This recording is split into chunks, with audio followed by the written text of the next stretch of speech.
They put me into a ward with 12 to 13 other patients, and within 30 minutes they removed me from that ward and put me into a single room. I noticed that I had a name tag with Smith on, and right after I noticed that, an officer came in and told me that from now on my name is Smith. I was never on the Liberty, and I was never ever to talk about it to anyone. I still have 53 pieces of shrapnel in me today. Never before has the U.S. Navy ignored eyewitness testimony of American military to accept on faith the story told by their attackers. Certain entries in the ship's log of June 8th have raised serious questions. Nobody knew who was wounded or how severely. This had not been established until days after reaching Malta.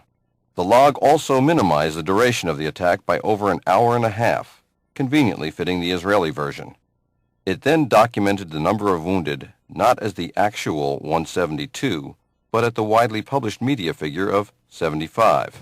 It should be a congressional committee, both Senate and House, to examine all the data available.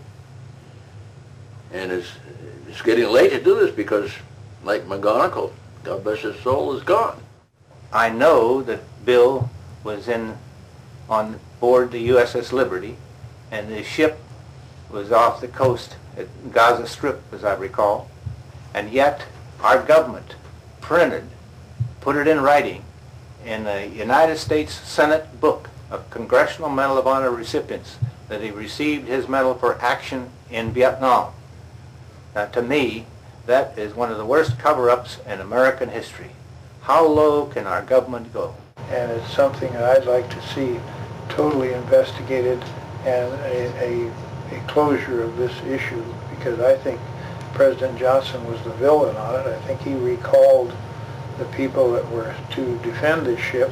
I have never accepted the Israeli explanation, and so far as I'm concerned, the affair of the USS Liberty remains a scar on the relations between Israel and the United States. Things like this don't happen.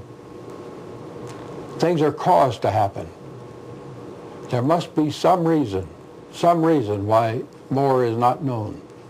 There must be some reason why we didn't react more deliberately, more directly, more positively, as we have reacted many times in our history before and since. As a Marine, I'm proud to say that 3 members of the Liberty crew were Marines. 2 of them died that day, but Bryce Lockwood was decorated for saving sailors' lives. And Bill McGonigal, the skipper of the Liberty, was awarded the Medal of Honor for action above and beyond the call of duty. And I firmly believe, after review of the documentation of this film, that an in-depth, honest investigation, inquiry into what really happened that day is owed to the members of the crew, their family, and all Americans. We need to take some very serious efforts to bring out the full story. And on that basis, I would certainly recommend that we pursue this with diligence. We go to the Congress and urge them to conduct a formal, complete investigation to get the full story about the loss of our great ship, the Liberty. In the case of the Liberty, this is the first time, to my knowledge, where a United States warship has been attacked without warning, and no action whatever was taken to investigate this situation on the part of the Congress. I have urged this over and over again, and I still think that the attack on the Liberty warrants a full-fledged investigation by the Congress of the United States. Those murdered that day must not have died in vain. The plea for justice by the Navy's most decorated crew should forever haunt us.